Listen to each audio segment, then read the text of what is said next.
If awareness is already present, then who is trying to practice it? If I am is already here, then who is trying to live from it? This is where most teachings stop and where truth actually begins.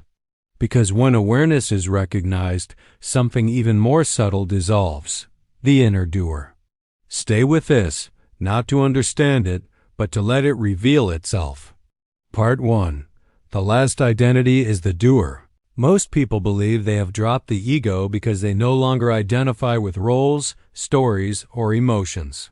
But there is one identity that hides very well. I am the one who is aware.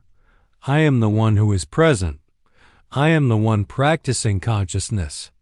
This is still a position, still a subtle center, still someone doing something. But awareness is not someone being aware.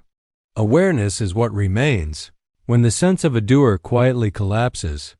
Part 2. Awareness has nitrogen monoxide owner. Notice this now. Awareness is happening. But is there an owner of it? Can you find the one who is aware? Look carefully, not intellectually. You may find thoughts about a me, sensations in the body, a sense of location. But all of these are appearing in awareness. None of them are awareness itself.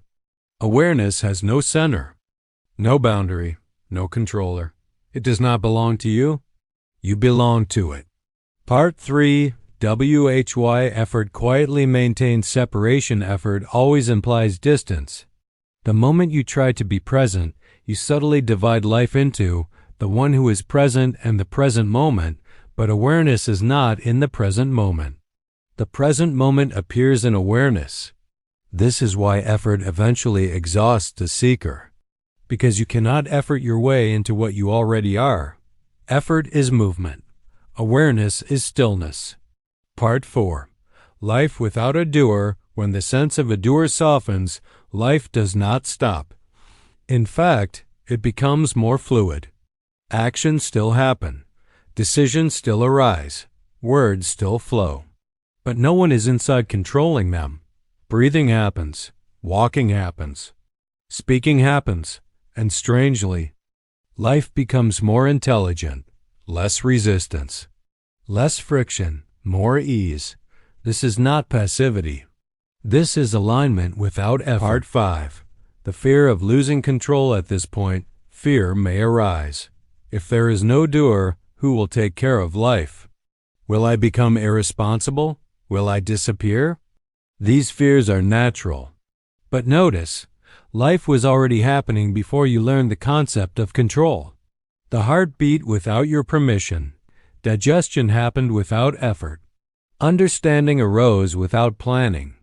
Control was always assumed, never real.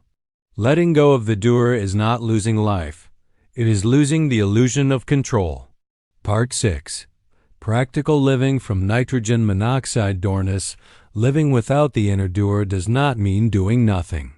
It means responding instead of reacting, listening instead of preparing answers, allowing instead of resisting. When emotion arises, it is felt fully. When thought arises, it is seen clearly. Nothing is pushed away. Nothing is clung to. Awareness includes everything without becoming anything. This is freedom. Part 7.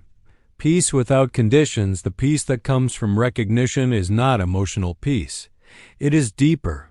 It remains even when emotions move. It remains even when life is uncertain. Because it is not dependent on circumstances. It is the peace of being, not calmness, not happiness, but okayness with what is. Part 8.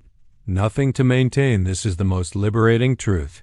You do not have to maintain awareness. Awareness maintains itself. You do not have to remember it.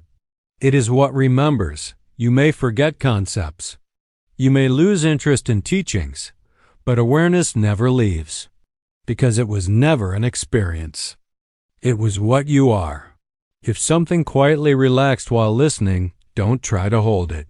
Let it go. Truth does not need to be remembered. If this video resonated, you may like it, gently. Subscribe if this exploration feels aligned. And now, do nothing for a moment. No practice, no effort. Just notice being aware. That is enough. I am.